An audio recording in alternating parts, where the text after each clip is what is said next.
Hello दोस्तों, मेरा नाम है अरुण कुमार। एक बार फिर से नीट स्टडी यूट्यूब चैनल में आपका स्वागत है। आज हम लोग रिव्यू सेमेस्टर 3 सेशन 2021 से 24 वालों के लिए constitutions of India and human rights का सेट 1 का जो आज एग्जाम हुआ था उसका क्वेश्चन पेपर देखने वाले हैं। मतलब आज किस प्रकार से प्रश्न आया था उसके बारे में जानने वाले हैं। ठीक है, तो जितने भी स्टूडेंट सेमेस्टर 3 में थे, ठीक है, और आज का प्रश्न का एग्जाम दिए हैं, तो वे सभी अपना अपना प्रश्न मिला लें कि आप कितना सही कर पाए। ठीक है, और जो कल एग्जाम देंगे और परसों एग्जाम देंगे वे सभी स्टूडेंट इन सारे प्रश्नों को जल्दी से रट लें या एक बार रिवीजन कर लें। मतलब इन्हीं सारे प्रश्नों से आपका जो एग्जाम होगा ना उसी में मतलब कुछ ना तो कुछ रिलेटेड जरूर करेगा। तो आप जल्दी से प्रश्न को देख लीजिए। तो चलते हम लोग समय को बर्बाद किए बिना प्रश्न की ओर चलते हैं जल्दी से। तो एक नंबर का प्रश्न हमारा है, choose the correct answer from given option. दिए गए विकल्पों में सही उत्तर चुने। एक नंबर का प्रश्न हम लोग देखते हैं। एक नंबर का प्रश्न है, when the draft constitution was adopted by constituent assembly. संविधान सभा द्वारा संविधान के प्रारूप को कब अंगीकार किया गया था। तो मतलब संविधान की सभा द्वारा संविधान के प्रारूप को कब अंगीकार किया गया था, मतलब संविधान को कब बनाकर तैयार कर दिया गया था। ठीक है, तो इसका जो आंसर हो जाएगा वह हो जाएगा 26 नवंबर 1949 को। तो 26 नवंबर 1949 को जो हुआ था वह संविधान हमारा बनकर तैयार हो गया था। और यदि एग्जाम में यह प्रश्न आ जाए कि संविधान सभा द्वारा जो संविधान था वह कब लागू किया गया था पूरे देश में, तो 26 जनवरी 1950 को लागू किया गया था। लेकिन यह बना कब था, तो यह बना था 26 नवंबर 1949 को बनकर तैयार हो गया था। ठीक है, तो यह हमारा हो जाएगा ऑप्शन नंबर ए इसका आंसर। इसे नोट कर लीजिए। चलते हैं अगले प्रश्न की ओर। 2 नंबर का हमारा प्रश्न है, when the doctor Rajendra Prasad was elected as the chairman of constituent assembly. Doctor Rajendra Prasad कब संविधान सभा के अध्यक्ष चुने गए थे। तो डॉक्टर राजेंद्र प्रसाद संविधान सभा के अध्यक्ष कब चुने गए थे, ठीक है, तो उसको बताना है आपको। तो जो इसका आंसर हो जाएगा वह हो जाएगा 11 दिसंबर 1946 को वे संविधान सभा के अध्यक्ष चुने गए थे। ठीक है, तो इसका आंसर हो जाएगा ऑप्शन नंबर बी। आप इसे नोट कर लीजिए जल्दी से और एक बार फिर से रिवीजन कर लीजिए। मैं फिर बोल देता हूं, डॉक्टर राजेंद्र प्रसाद कब संविधान सभा के अध्यक्ष चुने गए थे, तो 11 दिसंबर 1946 को। तो इसे नोट कर लीजिए। ठीक है, अगले प्रश्न की ओर चलते हैं हम लोग। 3 नंबर का हमारा प्रश्न है, which combination was recommended for a constituent assembly. किस आयोग ने संविधान सभा की अनुशंसा की थी। तो इसे आप आराम से देखिए। ठीक है, इसे देखते हैं, किस आयोग ने संविधान सभा की अनुशंसा की थी। तो इसका आंसर हो जाएगा option number B, cabinet mission ने। कैबिनेट मिशन ने संविधान सभा की अनुशंसा की थी। तो इसे आप नोट कर लीजिए। ठीक है, और जितने भी स्टूडेंट एग्जाम देंगे वे इन सारे प्रश्नों को जल्दी से नोट कर लीजिए और हो सकता है तो आप जल्दी से रिवीजन कर लीजिए। अगला प्रश्न देखते हैं हम लोग। 4 नंबर का प्रश्न है, how many members were there in constituent assembly after the partition of India. भारत विभाजन के बाद संविधान सभा में कितने सदस्य थे। तो जब भारत विभाजित हो गया, ठीक है, भारत और पाकिस्तान बन गया, तो संविधान सभा में कितने सदस्य बचे। तो इसका जो आंसर हो जाएगा आंसर होगा 299। ठीक है, मतलब भारत विभाजन के बाद संविधान सभा में 299 सदस्य थे। तो इसे नोट कर लीजिए। चलते अगले प्रश्न की ओर। 5 नंबर का हमारा प्रश्न है, which among the following is not a feature of federalism. निम्नलिखित में कौन संघवाद की विशेषता नहीं है। तो संघवाद की विशेषता नहीं है, ठीक है, मतलब बताना है आपको। ए नंबर में हमारा है ड्यूअल पॉलिटी यानी दोहरा शासन। ठीक है, अगला हम लोग देखते हैं। बी नंबर में है निष्पक्ष न्यायपालिका। सी नंबर में है केंद्रीकृत शक्तियाँ और डी नंबर में है इसमें से कोई नहीं। तो इसका आंसर हो जाएगा, निम्नलिखित में कौन संघवाद की विशेषता नहीं है। तो इसका आंसर हो जाएगा केंद्रीकृत शक्तियाँ। ठीक है, केंद्रीकृत शक्तियाँ, इसे नोट कर लीजिए। चलते अगले प्रश्न की ओर। 6 नंबर का प्रश्न हमारा है, who was the advisor of constituent assembly. संविधान सभा के सलाहकार कौन थे। तो आपको बताना कि संविधान सभा के सलाहकार कौन थे। तो इसका आंसर हो जाएगा BN राव यानी बेनेगल नरसिम्हा राव। ठीक है, बेनेगल नरसिम्हा राव संविधान सभा के सलाहकार थे। तो इसे नोट कर लीजिए। ठीक है, अगले प्रश्न की ओर चलते हैं हम लोग। 7 नंबर का प्रश्न हम लोग देखते हैं। 7 नंबर का प्रश्न हमारा है, when the constitution was enforced in independent India. स्वतंत्र भारत का संविधान कब लागू हुआ, कब लागू किया गया था। तो स्वतंत्र भारत का संविधान कब लागू किया गया था, मैंने पहले ही बता दिया था कि स्वतंत्र भारत का संविधान कब लागू किया गया था। ठीक है, तो 26 जनवरी 1950 को। यह सभी को पता है कि जो हमारा संविधान है कब लागू किया गया है, 26 जनवरी 1950 को। ठीक है, तो इसका जो आंसर हो जाएगा आंसर होगा ऑप्शन नंबर सी, 26 जनवरी 1950 को। तो लेकिन यहाँ पूछा जाएगा कि संविधान सभा के मतलब संविधान सभा द्वारा संविधान को कब अंगीकार किया गया था, तो 26 नवंबर 1949 को। लेकिन कब लागू किया गया था, तो इसका आंसर हो जाएगा ऑप्शन नंबर सी 26 जनवरी 1950 को। ठीक है, ऑप्शन नंबर सी 26 जनवरी 1950 को। तो इसे नोट कर लीजिए। चलते अगले प्रश्न की ओर हम लोग। 8 नंबर का प्रश्न है, who is known as architect of the constitution of India. किसे भारतीय संविधान का शिल्पकार कहा जाता है, तो किसे भारतीय संविधान का शिल्पकार माना जाता है, तो इसका आंसर हो जाएगा डॉक्टर भीमराव अंबेडकर को। ठीक है, डॉक्टर भीमराव अंबेडकर को संविधान सभा का शिल्पकार माना जाता है। यानी संविधान सभा के प्रारूप समिति के अध्यक्ष कौन थे, तो डॉक्टर भीमराव अंबेडकर। और शिल्पकार किन्हें माना जाता है, तो डॉक्टर भीमराव अंबेडकर। तो इस तरह भी प्रश्न आएगा तो आप अच्छी तरह से बना लीजिएगा। ठीक है, तो इसका आंसर क्या हो जाएगा, संविधान सभा का शिल्पकार कौन थे, तो डॉक्टर भीमराव अंबेडकर। चलते अगले प्रश्न की ओर हम लोग। 9 नंबर का प्रश्न हम लोग देखते हैं। 9 नंबर का प्रश्न हमारा है, विच among the following is not an integral part of the parliament in India. निम्नलिखित में कौन भारतीय संसद का अभिन्न अंग नहीं है, तो आपको बताना है कि निम्नलिखित में कौन भारतीय संसद का अभिन्न अंग नहीं है। ए नंबर में है राज्यसभा, बी नंबर में है लोकसभा, सी नंबर में है राष्ट्रपति और डी नंबर में है सर्वोच्च न्यायालय। तो इसका आंसर हो जाएगा मतलब भारतीय संसद का अभिन्न अंग नहीं है, इसका आंसर हो जाएगा ऑप्शन नंबर डी सर्वोच्च न्यायालय, सुप्रीम कोर्ट। तो जो सुप्रीम कोर्ट होता है वह संसद का अभिन्न अंग नहीं है, तो इसे नोट कर लीजिए। चलते अगले प्रश्न की ओर हम लोग। 10 नंबर का प्रश्न हमारा है, which country is known as the mother of parliamentary system. कौन सा देश संसदीय व्यवस्था का जननी माना जाता है, तो इसका आंसर हो जाएगा option number C Britain. Britain को संसदीय व्यवस्था का जननी माना जाता है। ठीक है, चलते अगले प्रश्न की ओर हम लोग। 11 नंबर का प्रश्न हमारा है, which part of the constitution deals with India and it's territory. संविधान का कौन सा भाग भारत एवं उसके भूक्षेत्र से संबंधित है, तो आपको बताना है कि संविधान का कौन सा भाग भारत एवं उसके भूक्षेत्र से संबंधित है, तो इसका आंसर हो जाएगा पार्ट 1। ठीक है, बाकी आप इस प्रश्न को अपने से एक बार गूगल सर्च कर लीजिए, कहीं से इसका आंसर तैयार कर लीजिए। इसमें मेरा थोड़ा सा डाउट है। ठीक है, तो आप एक बार अपने से तैयार कर लीजिए इसका आंसर। चलते अगले प्रश्न की ओर हम लोग। 12 नंबर का प्रश्न हमारा है, who was the first speaker Lok Sabha के प्रथम अध्यक्ष कौन थे, तो आपको बताना कि लोकसभा के प्रथम अध्यक्ष कौन थे, तो इसका आंसर हो जाएगा ऑप्शन नंबर बी। ठीक है, जीवी मावलंकर, यानी गणेश वासुदेव मावलंकर लोकसभा के प्रथम अध्यक्ष थे। ठीक है, तो आप इसे नोट कर लीजिए। चलते हम लोग अगले प्रश्न की ओर। 13 नंबर का प्रश्न हम लोग देखते हैं। 13 नंबर का प्रश्न है, which article of the constitution declares that India I Bharat shall be union of state. संविधान का कौन सा अनुच्छेद घोषणा करता है कि इंडिया आई भारत राज्यों का संघ होगा। तो मतलब संविधान का कौन सा अनुच्छेद घोषित करता है कि जो इंडिया है वह भारत यानी राज्यों का संघ होगा, तो इसका आंसर हो जाएगा ऑप्शन नंबर ए आर्टिकल 1। ठीक है, अनुच्छेद 1 कहता है कि जो भारत है वह राज्यों का संघ होगा, तो इसे नोट कर लीजिए। चलते अगले प्रश्न की ओर हम लोग। 14 नंबर का प्रश्न हमारा है, which constitutional amendment act incorporated right to education as fundamental right. संविधान का कौन सा संशोधन शिक्षा के अधिकार को मौलिक अधिकार का दर्जा प्रदान करता है, यानी संविधान का कौन सा संशोधन शिक्षा के अधिकार को मौलिक अधिकार का दर्जा प्रदान करता है। ठीक है, तो जो इसका आंसर होगा ऑप्शन नंबर बी, जो 86वां संविधान के द्वारा यानी 2002 में 86वें संशोधन के द्वारा मौलिक अधिकार में शिक्षा के अधिकार को जोड़ा गया था। तो आप इसे समझ गए होंगे, आप इसे जल्दी से नोट करिए। चलते अगले प्रश्न की ओर हम लोग।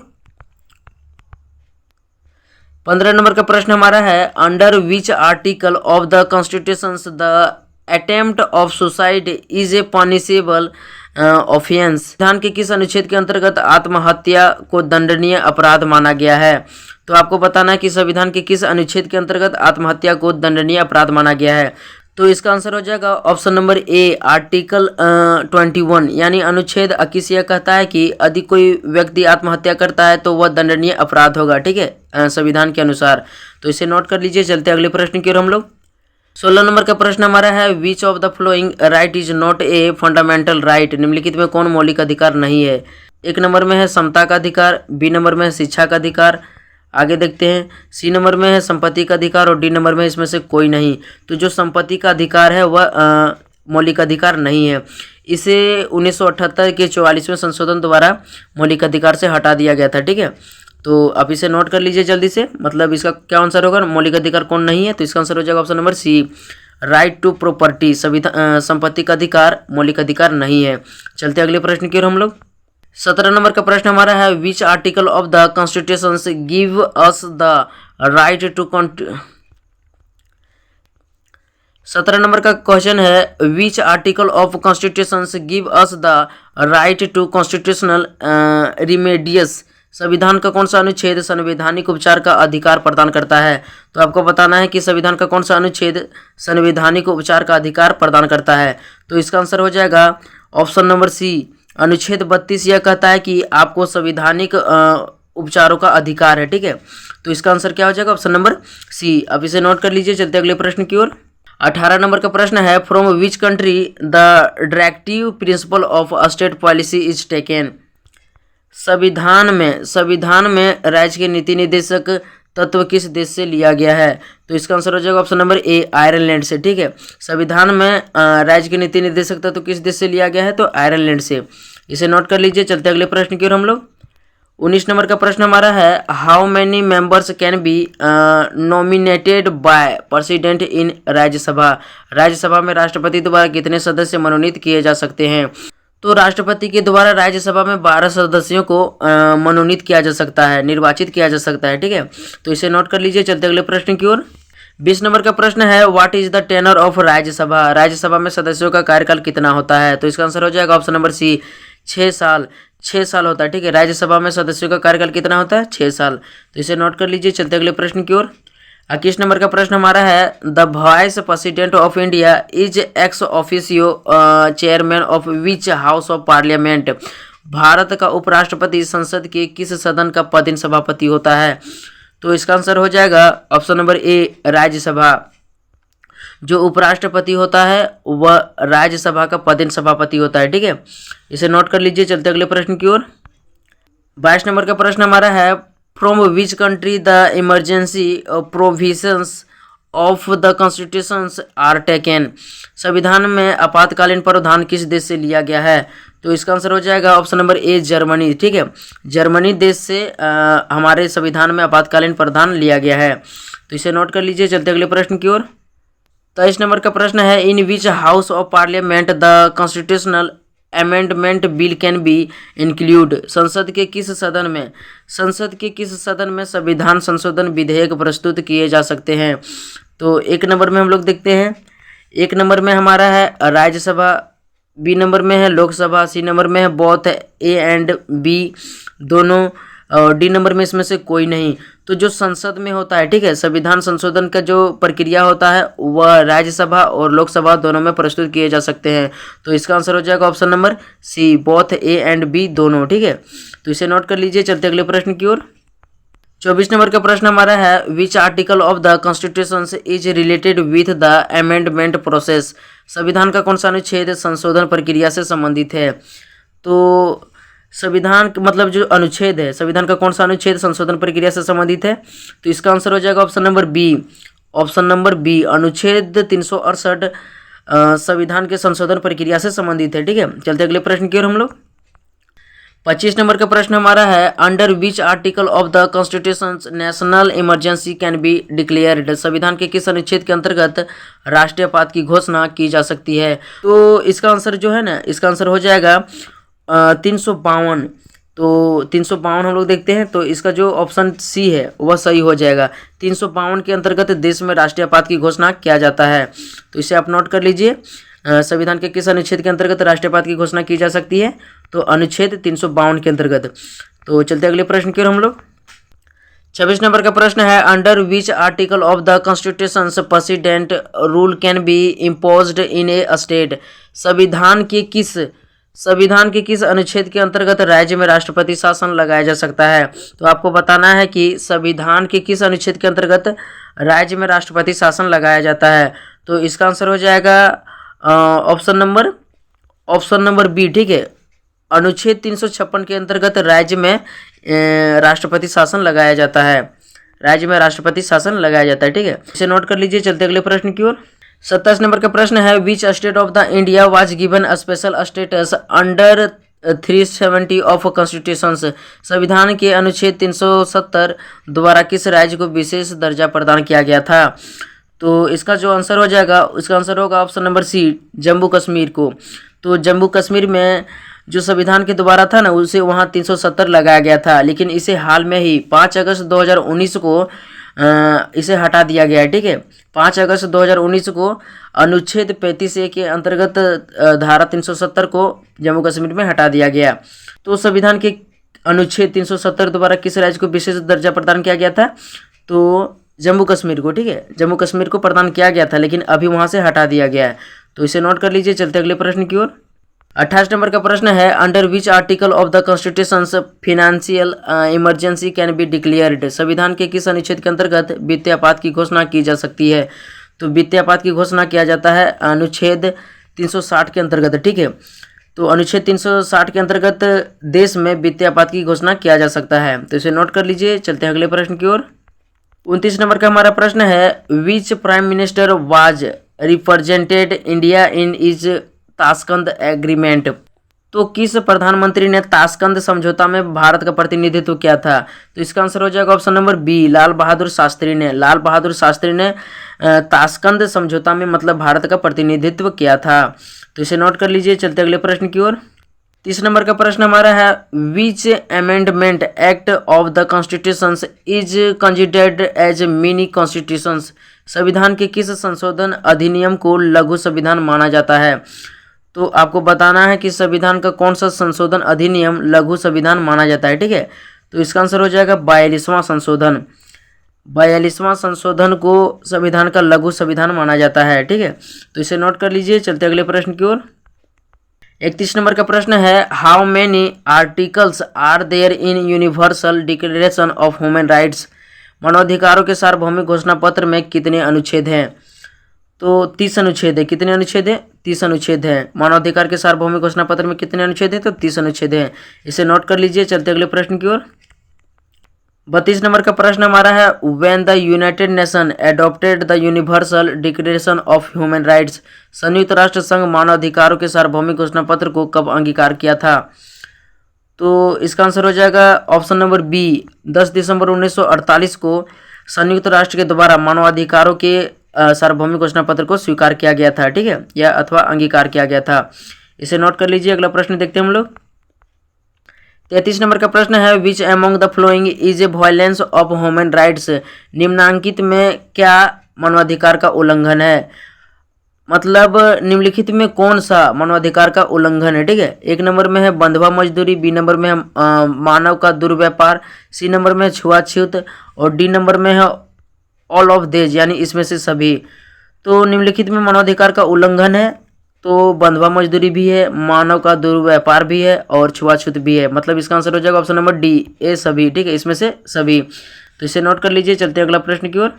अगला प्रश्न हमारा है, which article of the constitution protect us from human trafficking, संविधान का कौन सा अनुच्छेद मानव श्रम के दुर्व्यापार से संरक्षण प्रदान करता है?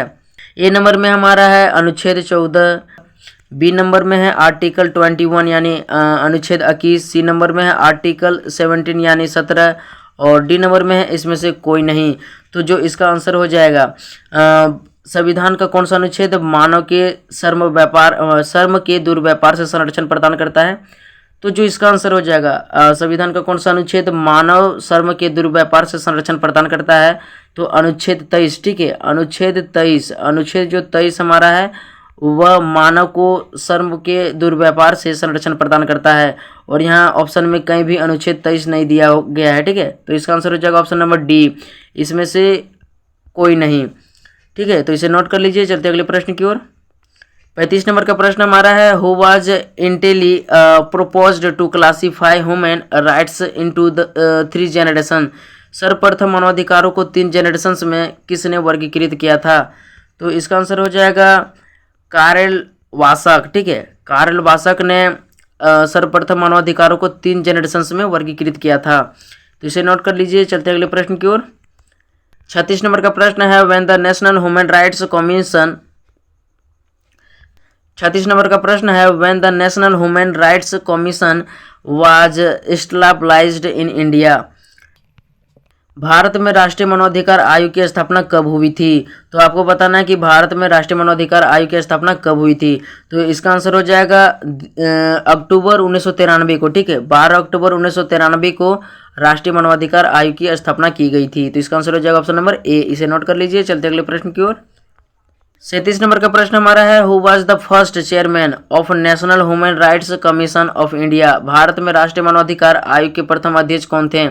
तो आपको बताना है कि भारत में राष्ट्रीय मानवाधिकार आयोग के प्रथम अध्यक्ष कौन थे। तो इसका आंसर हो जाएगा option number B, Ranganath Mishra. ठीक है, न्यायमूर्ति रंगनाथ मिश्रा राष्ट्रीय मानवाधिकार आयोग के प्रथम अध्यक्ष थे। तो इसका आंसर हो जाएगा ऑप्शन नंबर बी। ठीक है, इसे नोट कर लीजिए। चलते अगले प्रश्न की ओर। 38 नंबर का प्रश्न हमारा है, famous slogan liberty equality and fraternity is associated with which revolutions? प्रसिद्ध नारा स्वतंत्रता, समानता तथा भातृत्व किस क्रांति से जुड़ा है? तो आपको बताना है कि स्वतंत्रता, समानता और भातृत्व का सिद्धांत किस क्रांति से जुड़ा हुआ है। तो इसका आंसर हो जाएगा ऑप्शन नंबर बी, फ्रांसीसी क्रांति से। ठीक है, और फ्रांसीसी क्रांति कब हुआ था? 5 मई 1789 ईस्वी को। तो इसका आंसर क्या हो जाएगा? फ्रांसीसी क्रांति। इसे नोट कर लीजिए। चलते अगले प्रश्न की ओर। 39 नंबर का प्रश्न हमारा है, who among the following is associated with बचपन बचाओ आंदोलन? निम्नलिखित में कौन बचपन बचाओ आंदोलन से जुड़े हैं? तो ए नंबर में है आसमा जहांगीर, बी नंबर में है मालाला यूसुफजई, सी नंबर में है कैलाश सत्यार्थी और डी नंबर में इसमें से कोई नहीं। तो बचपन बचाओ आंदोलन से कौन जुड़े हैं? तो कैलाश सत्यार्थी। ठीक है, इसका आंसर हो जाएगा ऑप्शन नंबर सी। इसे नोट कर लीजिए। चलते अगले प्रश्न की ओर हम लोग। 40 नंबर का और आखिरी नंबर का हमारा प्रश्न है, द नोबेल पीस प्राइज लॉरिट 2014 मालाला Yousafzai is associated with which activity? 2014 में नोबेल शांति पुरस्कार विजेता मालाला यूसुफजई किस क्षेत्र से जुड़ी है? तो मालाला यूसुफजई नारी शिक्षा क्षेत्र से जुड़ी है। ठीक है, और मालाला यूसुफजई कहाँ की रहने वाली थी? तो पाकिस्तान की रहने वाली थी, और इन्होंने पाकिस्तान में नारी शिक्षा के प्रति मतलब काफ़ी काम किया है। ठीक है, तो इसका आंसर हो जाएगा ऑप्शन नंबर ए, नारी शिक्षा, फीमेल एडुकेशन। ठीक है, तो आप इन सारे प्रश्नों को जल्दी से नोट कर लीजिए। आशा करता हूँ आपको ये वीडियो अच्छा लगा होगा। तो वीडियो अच्छा लगा हो तो एक प्यारा सा लाइक कर दीजिए, और चैनल में नहीं तो चैनल को जल्दी से सब्सक्राइब कर दीजिए। तो मिलते हैं नेक्स्ट वीडियो में, तब तक के लिए धन्यवाद।